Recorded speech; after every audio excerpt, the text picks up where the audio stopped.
You are listening to the Stop Binge Eating podcast with Kirsten Sarfty, episode number 127.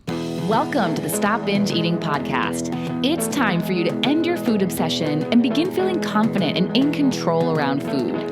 You are absolutely capable of eliminating binge eating from your life, and I'm going to show you how by giving you simple tools and insights that you can apply in your own life.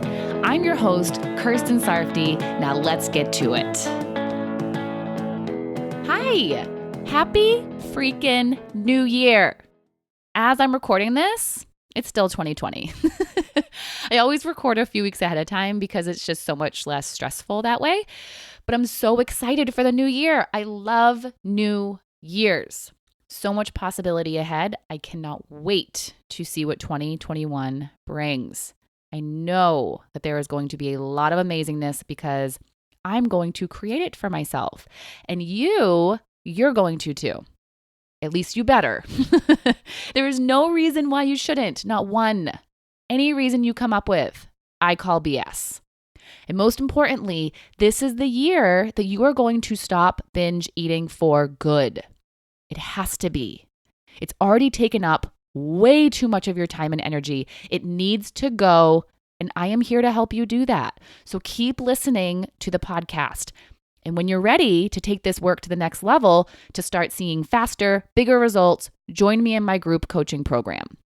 The next group will begin in March. And if you join my email list, you'll be notified as soon as more details are released. Just go to coachker.com/free and sign up to receive one of my freebies on there, and you'll be added to my list.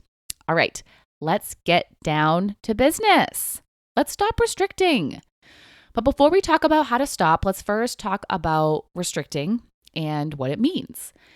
Restricting in itself is not a bad thing. It can actually be good for you. It just depends on how you do it and what your intentions are behind it. I previously did an episode about the two types of restriction, episode number 48, which I highly recommend you listen to if you think that all restriction is bad. If you haven't listened, stop this episode and listen to that one first. Otherwise, let's continue. To summarize, there's restricting from a place of self-love and caring for your well-being. And then there's restricting from a place of guilt, fear, and punishment. So let's use television as an example before we look at food. Now, I restrict my television watching because I don't feel good when I spend too much time in front of the TV. It's fun for a little bit, but after a while, I feel low, my energy gets drained, and I will feel so much better if I get up and switch activities. So I put limits on it. And this is for my own happiness and well-being. It's from a place of love and caring for myself. Now, if I restricted my television watching because I think I don't deserve to watch any or more, I think I didn't earn it, I make watching television mean I'm lazy, or because I fear I will never stop once I start, then that's the kind of restriction that's going to make me feel bad about myself, like I did something wrong or that TV in general is something bad. If watching TV is something I genuinely enjoy, I'm going to feel restricted and deprived when I tell myself I can't, and feel guilty if I do it. See the difference? Now let's bring it back to food. I restrict what I eat because it's how I feel best. All food is allowed. I'm a grown woman who can eat whatever she wants, whenever she wants, because I have a car and money and stores nearby and food in the kitchen, restaurants, and so on. You get me? But even though all food is allowed, I choose to not eat crap all day, every day. I choose to restrict what I eat because I feel my best when I do. I set guidelines that I want to follow and that will give me the results that I want. I don't just give in to every craving and eat anything I see that looks good. I say no to myself. I restrict myself because it's what I truly want and how I will feel good physically. What I don't do is tell myself I can't have things and remove food groups from my life when there's no medical reason to. Punish myself by not allowing myself to eat a joy food if I overate something, not allow myself to eat when I'm hungry because I overate earlier or yesterday, make food off limits or forbidden, things like that are punishments or fear driven. So when I'm talking about restricting in this episode, it's like that second one. That's the one I'm talking about. And the first one, where you're lovingly setting guidelines and limits for yourself, do that. Please do that. But the other one, that needs to stop. So let's first look at why you're doing it. As I mentioned, it's mostly fear and guilt driven. You feel bad about what you did and think you now have to punish yourself for it. You feel bad about having binge, so you think you shouldn't eat your next meal even if you're hungry. You shouldn't allow yourself to have that joy food you planned, or you start scheming about how you're going to eliminate that food from your life forever. Or you're afraid that you're going to gain weight and be out of control. You think certain foods cause you to binge, and if you eat them, you won't be able to stop, so you avoid them. You think if you binge and don't restrict, then you're going to gain weight. Ultimately, you think restricting this way is going to do something good for you. You think that punishing yourself will help you learn. You think restricting will help you lose weight. You think avoiding the foods will stop you from binging. Well, guess what? None of that is true. And here's why. How many times have you punished yourself for binging? And are you still binging? Punishing doesn't stop you from feeling urges or giving in to urges. It just makes you feel bad about yourself.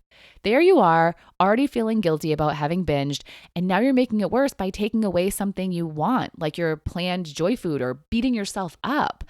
Then what do you do when you feel bad about yourself? You treat yourself poorly, maybe binge more because you think you're bad anyway. An important part of stopping binge eating is being kind to yourself, and punishing yourself for making a mistake isn't helping that. And it can also perpetuate binge eating. Then, does avoiding your binge foods stop you from binging? No, not giving in to urges to binge stops you from binging. You'll find something else to binge on if you are making that other food off limits. And if you love that food and you're now telling yourself you can't have it, guess what? You're going to feel deprived and want it more. There was a time when I decided to give up sugar, alcohol, and caffeine for a month. And it was just a fun challenge I wanted to do to eliminate the stimulants from my life, give my body a break from them. And I also wanted to see if it would help me sleep better. When I decided to do that, my human brain thought, but what if I want a chocolate coconut donut? Now, those are my favorite donuts, and they're not easy to find, but there's a donut shop where I used to live that has them. What was so interesting to me was that I hadn't eaten one in forever. I never even really thought about them. Or if I did, I would choose to not eat them for whatever reason I had at the time. It wasn't like they were a big part of my life, and I wasn't going to a donut party anytime soon either. But once I told my brain they were off limits for the month, my brain freaked out a little bit. And it happened even though it was a lovingly restrictive decision and something I wanted to do for my well-being. I wanted to give my body a break. It had nothing to do with punishing myself or fear of eating or drinking too much or gaining weight. Yet still, once I said I was eliminating them for a month, that I couldn't have them, my brain thought about them. Now, I know how to handle that deprived feeling. I know how to handle my thoughts like that.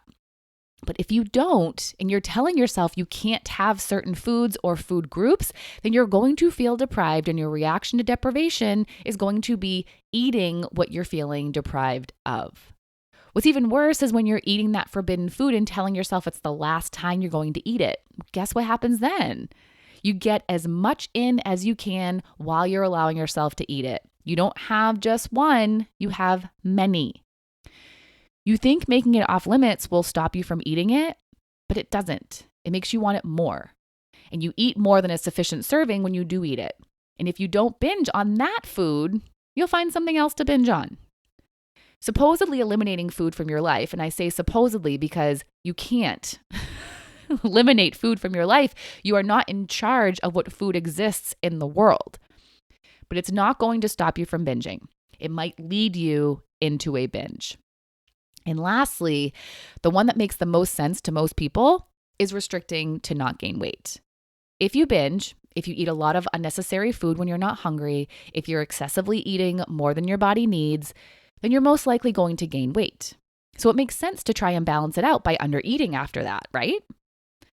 Yes, it makes sense, but is it useful? It will actually help you to not gain weight or to lose weight. I can speak from experience that it didn't work for me. In the short term, sure. But as I kept doing it, it turned into a disaster. The under eating, not eating even when I felt hungry, not fully feeling full when I stopped eating. It all activated the survival mechanisms in my brain because my brain and body didn't like it. They wanted to be fed. So they'd urge me to eat more, and I'd fight that urge, and the urge would become more intense, and I didn't know what to do besides give in to the urge, and there was a binge. I know you all know about this because so much of the time when I talk to you all, you tell me about the binge restrict cycle you get into. You think you're helping yourself, but you end up making it worse. There you are trying to not gain weight by not eating enough, and then you get so hungry and your brain is urging you so strongly that you overdo it and binge. Maybe you lose weight during the restrictive period, but it all comes back when the binge happens, and maybe more. You're not helping yourself stop binge eating when you restrict like that, or in any of the ways I'm talking about here. You have to see the truth about all of this. You have to see the full story of what happens when you restrict this way. If you want to stop restricting, you have to think about restricting differently. Right now, you're seeing it as something beneficial that will help you in some way. But as you can see by the examples I gave, and these are not just my examples, by the way, I hear these same stories from other people over and over again. But you can see that in the end, it's not useful and just perpetuates binging and an unhealthy relationship with food. If you want to help yourself truly, allow yourself to eat anything you want, but put guidelines and limits in place that you genuinely want to follow. And if a binge happens, go back to normal eating, whatever that looks like for you within the guidelines you've set for yourself. Now, might you gain weight if you binge and then go back to normal eating? It's possible, but what's the other option? Starve yourself? Either way, weight gain might happen. So choose the one that will support you in stopping binge eating. Choose the one that isn't going to stimulate your survival mechanisms and create more urges than you already feel. And don't guilt yourself into cutting things out. Accept your mistake, learn from it, and move on. You restrict because you feel the urge to do it, just like you feel the urge to binge. And on a quick side note, it's also why some people purge, because they feel the urge to purge. I used to feel that way with exercise. The day after a binge, I felt the urge to work out hard.